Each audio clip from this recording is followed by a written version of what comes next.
Parachute उठाया, छलांग लगा लिया। आपने पैराशूट खोलता कैसे, वो तो सीखेंगे। वो सीखा तो एट द एंड कहाँ पे 45 बिलियन डॉलर और कहाँ पर 400 बिलियन डॉलर की मार्केट। अगर आप एक काम करना चाह रहे हैं, पहले सीखें तो सही। अब उसकी मिसाल मैं यूँ दूंगा, फॉर एग्जाम्पल कि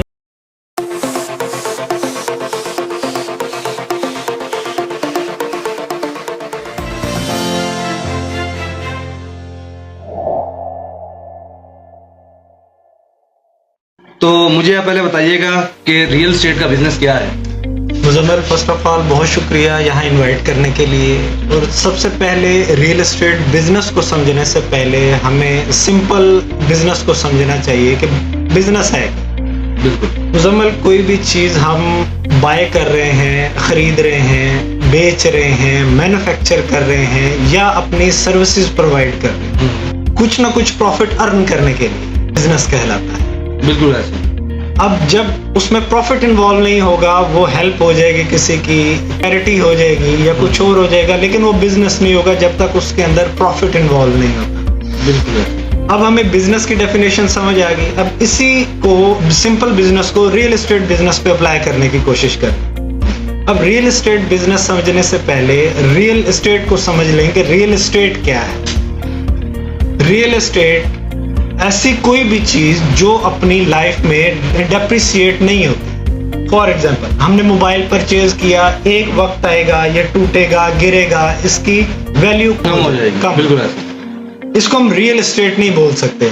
बोतल है, एक दिन आएगा ये बोतल कंपोज हो जाएगी, ऐसे इसको ही। हम रियल एस्टेट नहीं बोल सकते। बिल्कुल। रियल प्रॉपर्टी नहीं बोल सकते। रियल प्रॉपर्टी वो होती है जो आप सदियों भर, आपने एक प्लॉट ले लिया 10 मरले का, ऐसा नहीं होगा 20 सालों बाद, 50 सालों बाद, 100 सालों बाद वो 10 मरले का प्लॉट 8 मरले पे आ जाए। बिल्कुल ऐसे। जो चीज वक्त के साथ डिकम्पोज नहीं होती, डेप्रिशिएट नहीं होती, हम उसको रियल एस्टेट बोलते हैं। किसी भी मुल्क में रियल एस्टेट बिजनेस क्यों करना चाहिए या कैसे जरूरी है? देखें, इसको दो तीन इसमें चीजें, फैक्टर्स आ जाएंगे। मुजम्मिल, बात आपने 2 से 3 लॉजिक्स आपने समझ बिल्कुल लिए। ऐसे। एक रियल एस्टेट इंडस्ट्री है, कोई भी मुल्क आप उठा के देख लें, उसमें रियल एस्टेट इंडस्ट्री इकोनॉमिक्स और जीडीपी के लिए रीढ़ की हड्डी का काम कर रही होती है। दुबई देख लें, रियल एस्टेट की बुनियाद पर उठा। जापान देख लें, रियल एस्टेट की बुनियाद पर उठा। बहुत सारे, यूके ने सबसे पहले रियल एस्टेट को मुतारिफ करवाया हमें। यूके रियल एस्टेट बेस पर हम उभर के सामने आया। देखिए, 2 से 3 हमारे पास पॉइंट्स हैं। रियल एस्टेट इंडस्ट्री है जहां पर कोई भी इंडस्ट्री का बंदा पैसे कमाकर अपनी इन्वेस्टमेंट सिक्योर करने के लिए रियल एस्टेट इंडस्ट्री में लाएगा, गोल्ड में लाएगा या तो बैंकिंग सेक्टर में लाएगा। ऐसे ही है। अब एक छोटी सी लॉजिक को समझिएगा कि जैसे ही मुल्क में हालात खराब होते हैं, रियल एस्टेट, उस 10 मरले का प्लॉट है फॉर एग्जांपल, वो वैसे का वैसा पड़ा, उसने वैसे ही पड़े रहना। बिल्कुल ऐसे। अब उसकी वर्थ है 70 लाख रुपीस। अब 10 मरले का 10 मरले ही पड़ा हुआ है, लेकिन चूंकि हमारे मुल्क के हालात खराब है, हमारी इकोनॉमी, हमारा पैसा की वो वैल्यू नहीं रहती। वो 70 लाख वाली चीज आ जाती है 50 लाख पर। अब यहाँ पर बैंक्स क्या करते हैं, आपको यहाँ पर 20% लॉस हो रहा है, आप ऐसा करें, हमारे पास पैसा लेकर आए, हम आपको 20% पे प्रॉफिट देते हैं। आपको याद होगा 2-3 साल पहले 20%, 22% पे बैंक इंटरेस्ट रेट दे रहे थे। बिल्कुल ऐसे ही। अब होता क्या है, लोग यहाँ से अपना इन्वेस्टमेंट निकालते हैं रियल एस्टेट सेक्टर से और बैंकिंग सेक्टर में रख लेते हैं। सेलिंग ज्यादा होने लग जाती है, इस तरह मार्केट वैल्यू नीचे आने लग जाती है, प्रॉपर्टी के हालात खराब हो जाते हैं। अब वहां पर आ जाए बैंकिंग सेक्टर में, बैंक्स जब हालात सही होना शुरू हो जाते हैं, वो 20% से 7-8% पर, जैसा कि आज, बिल्कुल ऐसे आजकल हो रहा है, क्या करेंगे, अब वहां से पैसा उठाएंगे, फिर उनके पास सिक्योर जगह कौन सी इन्वेस्टमेंट करने की, रियल एस्टेट इंडस्ट्री है। बिल्कुल, ये ऑप्शन ही वो बचते हैं। ऑप्शन ही 2-3, यही यूं रियल एस्टेट से बैंक इंटरेस्ट नीचे आते हैं तो लोग रियल एस्टेट में इन्वेस्ट कर देते हैं। रियल एस्टेट, ये सिंपल एक लॉजिक है। बिल्कुल सर, ठीक हो गया। तो तीसरा हमें ये बताइएगा कि हुकूमत कैसे रियल एस्टेट बिजनेस को फरोग दे सकती है। हाँ, मुजम्मिल, जो हुकूमत है वो किस तरीके से हमें बता सकती है कि रियल एस्टेट में इन्वेस्ट करना एक बेहतरीन सरमाया है। पहले इस चीज को समझ लें कि हुकूमत किसी भी इंडस्ट्री के लिए बहुत ज्यादा अहम किरदार अदा करती है।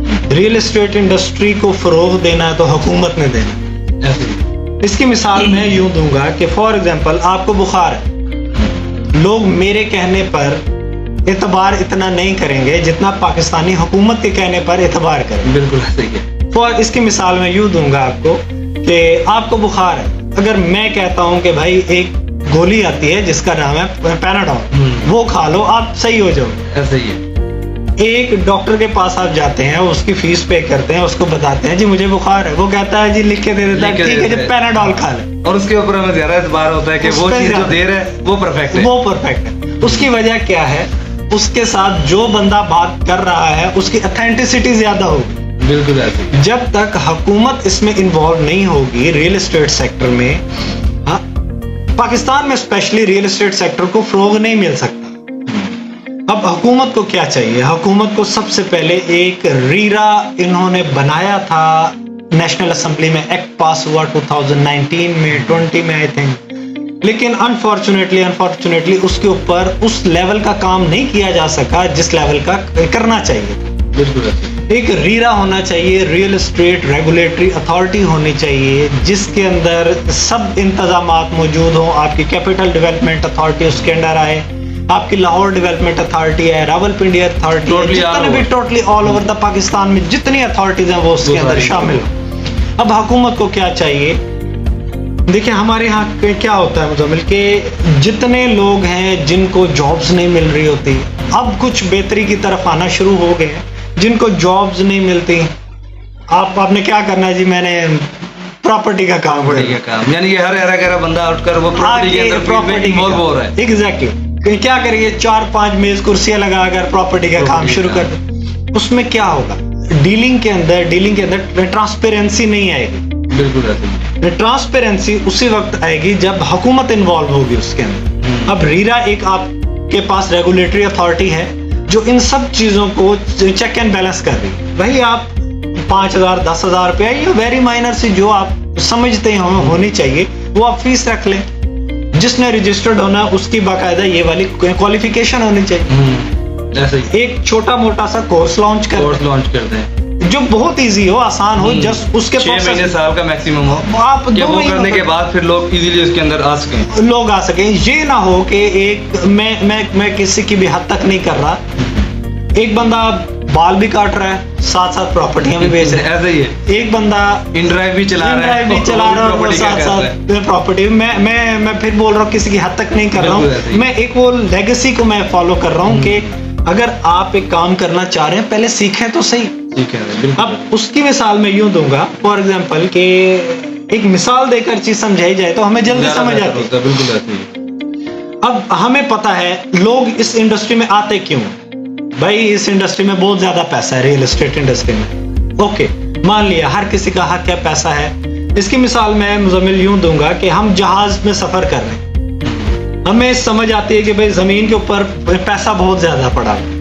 आपको पता है जहाज से जमीन पर जाने का सोर्स एक ही है, पैराशूट। आप क्या करेंगे, पैराशूट उठाया, छलांग लगा दिया। आपने पैराशूट खुलता कैसे है वो तो सीखा ही नहीं। वो सीखा नहीं तो एट द एंड क्या होगा, एट द एंड आप पैसे वाली जगह पे तो पहुंच जाएंगे लेकिन मर के पहुंचेंगे, आप मौजूद नहीं होंगे। वो आप ब्लेमिंग कर रहे होंगे किसी को, मतलब आप किसी का नुकसान कर रहे होंगे, अल्टीमेटली अपना नुकसान कर रहे होंगे। चीजें ट्रांसपेरेंट नहीं होगी। एग्जैक्टली। आपको पता नहीं होगा किसी चीज का कि ट्रांसफर चीज कैसे होनी है, उसकी वैल्यू क्या है, आगे बंदे को देनी किस रेट पे, तो इसलिए फिर वो जाहिर सी बात है कि चीजों में बहुत ज्यादा खराबियां पैदा होती, उसमें खराबियां पैदा होंगी। ये जो मैं मिसालें दी, ये हुकूमत का काम है इन चीजों को लेकर चले। इसके ऊपर टैक्सेस हैं, टैक्सेस के ऊपर नजरसानी करे। देखें फाइलर्स के लिए अलग टैक्सेस हैं, नॉन फाइलर के लिए अलग टैक्सेस हैं, फिर लेट फाइलर्स के लिए अलग टैक्सेस हैं। अब हुकूमत का क्या काम है, हुकूमत को यहाँ पर रोल प्ले ये करना चाहिए कि एक इंडस्ट्री को जो रीरा आपने बना दी, एक अथॉरिटी रेगुलेटरी अथॉरिटी बना दी, उसको ही परमिशन दें कि वो ये रूल्स एंड रेगुलेशन सेट करे।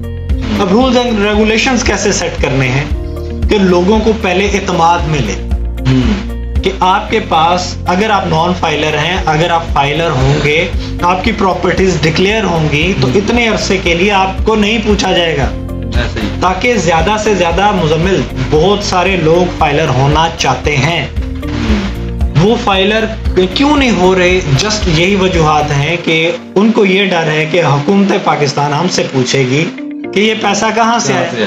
वो जस्टिफाइबल नहीं है।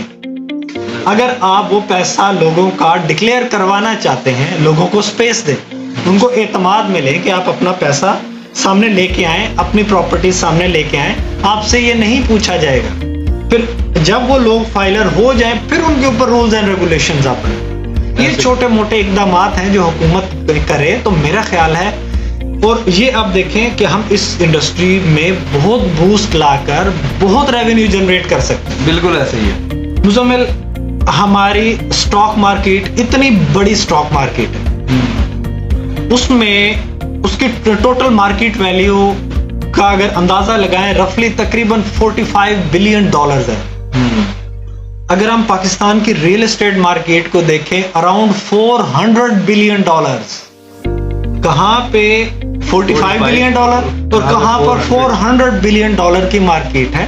ये आप इंटरनेट पे सर्च कर सकते हैं। ये फैक्ट्स एंड फिगर से मैं बात कर रहा हूं आपके साथ। अब है क्या, पैसा तो इस इंडस्ट्री के अंदर है, वो कैसे जनरेट करना, अब उसके लिए हुकूमत को रोल प्ले करना पड़ेगा, कुछ एडमिनिस्ट्रीज देनी पड़ेगी, कुछ रूल्स एंड रेगुलेशंस बनाने पड़ेंगे, कुछ इदारों को काम करवाना पड़ेगा कि हर बंदा इस इंडस्ट्री में इन्वॉल्व ना हो सके।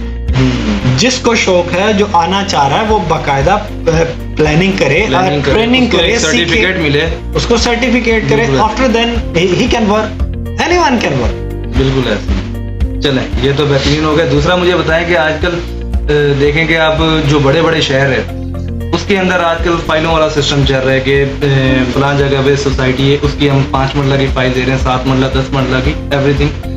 तो जो काफ़ी ज़्यादा लोग होते हैं उनका यही होता है कि हमें रजिस्ट्री इंतकाल मिले। तो मुझे इसका फ़र्क बताएं कि रजिस्ट्री इंतकाल और फाइल, इन दोनों के बीच में क्या सिस्टम होता है? क्योंकि आजकल जितने भी रियल एस्टेट है सारे फाइल ही आपको अलॉटमेंट उनका होता है, फाइल होती है कि हम आपको 5 मरले की फाइल दे रहे हैं। लेकिन कुछ लोग हैं जो उसके ऊपर ट्रस्ट नहीं करते, वो कहते हैं हमें रजिस्ट्री इंतकाल चाहिए। बिल्कुल ऐसे। तो इसका मुझे कुछ आप बता दें। सबसे पहले फाइल को खरीदने से पहले फाइल का सिस्टम समझें कि फाइल है होता क्या है। अब हमें, हमारे लोगों को तो पता ही नहीं होता कि फाइल है क्या। वो फिर क्या करते हैं, साल के बाद जिसने खरीद कर दी होती है उसके पीछे आना शुरू हो जाते हैं, जो मतलब डेवलपर्स हैं उनके पीछे आना शुरू हो जाते हैं। अब सबसे पहले फाइल खरीदने से पहले फाइल का पता तो होना चाहिए ना। आप एक मोबाइल ये खरीदने जा रहे हैं, आपको पता तो होना चाहिए इसकी स्पेसिफिकेशन क्या है, इसकी बैटरी हेल्थ क्या है, ये कितना अर्सा चलेगा, इसमें क्या क्या फीचर्स हैं। आपको पता ही नहीं, आपने खरीद लिया, आप बाद में नुकसान तो होगा, डेफिनेट सी बात। अब सबसे पहले फाइल एक डेवलपर की तरफ से वादा है, सिंपल प्रॉमिस है। और मैं फिर बात कर रहा हूं, आपसे पहले भी बात की मैंने कि 90% 95% इस इंडस्ट्री के अंदर फाइल सिस्टम फ्रॉड है। फ्रॉड इस सेंस में है, ओवर सेलिंग की सेंस में। अब ओवर सेलिंग क्या है? आपके पास लैंड है 100 प्लॉट्स की, ये मेरे पास एक मेज को लैंड समझ लें, ये मेरे पास लैंड है, मैं अभी रॉ लैंड है, मैं आपसे प्रॉमिस कर लेता हूँ मुजम्मिल मुझे आप पैसे दें, 4 साल इतनी स्पेसिफिक अमाउंट मुझे देते रहे, 5 साल देते रहे, मैं आपको ये वाला प्लॉट आपको दे दूंगा, इसमें से एक, इस लैंड में से एक प्लॉट आपको दे दूंगा। बिल्कुल, ये है प्रॉमिस फाइल का। अब उसमें मैंने क्या किया, आपको एक फाइल बना कर दे दी कि ये आप सबूत के तौर पे रख लो। अब फ्रॉड कहाँ पे इन्वॉल्व हो जाता है? जब कोई भी डेवलपर, कोई भी कंपनी, कोई भी कंस्ट्रक्ट डेवलपर जितने भी होते हैं, वो आपको प्रॉमिस तो करते हैं कि इसके अंदर 100 प्लॉट्स हैं, 100 फाइल्स हैं, लेकिन वो बेचते 1000 फाइल्स हैं। यानी कि आपका कहने का मतलब जमीन इतनी है लेकिन उन्होंने बेच इतनी दी, बेच इतने। अब प्लॉट्स कितने हैं? 100 प्लॉट्स हैं। अब बेचते क्यों हैं? पैसा आ रहा है, मजा आ रहा है भाई, सीधी सी बात, मजा आने लग जाता है। अब वो नहीं चाहते ये किसी भी हद पर जाकर रुक जाए, लालच, डेफिनेट सी बात। अब जितनी जमीन है, अब इसको कौन चेक एंड बैलेंस करेगा? अगेन वही अथॉरिटी, हुकूमत। जो हुकूमत ने रीरा बनाया होगा, रियल एस्टेट रेगुलेटरी अथॉरिटी बनाई होगी, वही चेक एंड बैलेंस करेगी कि आया जिस डेवलपर को हमने अलाउ किया है कि आप 100 फाइल बेच सकते हो, आया उसने कुछ ज्यादा फाइल्स तो नहीं बेच दी? अगर बेचेगी तो उसके ऊपर चेक एंड बैलेंस लगाएगा। बिल्कुल। मुसीबत ये है कि बिल बोर्ड्स लग रहे होते हैं, घरों में पैम्फलेट्स आ रहे होते हैं, सोशल मीडिया पर मार्केटिंग हो रही होती है, हर जगह पर मार्केटिंग हो रही होती है, चीजें बिक रही होती है, मुजम्मिल कोई नहीं पूछ रहा होता। बिल्कुल ऐसे ही है। और लाखों की तादाद में 100 प्लॉट्स और लाखों बेच दिए गए, तो कोई नहीं पूछ रहा होता। फिर एक टाइम आता है, कोई भी अथॉरिटी उठ के आती है, उसके ऊपर बैन लगा देती है, आकर जी हमने सील कर दिए जी, सील कर दिए। भाई उस वक्त आप लोग कहां पर थे जब बिल बोर्ड्स पर इतने बड़े बड़े पूरे इस्लामाबाद रावलपिंडी में बिल बोर्ड्स लग रहे थे? उस टाइम आप कहां पर थे जब सोशल मीडिया मार्केटिंग हो रही थी? आप लोगों ने एक छोटा सा सोशल मीडिया पर क्यों नहीं ऐड रन किया कि भाई ये सोसाइटीज फ्रॉड हैं, इनमें इन्वेस्टमेंट मत करें? जब लाखों लोग डस चुके, अरबों खरबों रुपया लोगों को बीच में फंस चुका, उस टाइम आपको याद आ जाता है। ये उस वक्त तक ये होता रहेगा, ये नहीं रुकेगा। मैं उठूंगा, मैं कल को बेचना शुरू कर दूंगा, कोई और उठेगा बेचना शुरू कर देगा, मुझे रोकेगा कौन इस लालच से? Again real estate regulatory authority, बिल्कुल ऐसे। जब तक वो नहीं बनेगी ये काम चलता रहे। बिल्कुल, ये बेसिकली फाइल।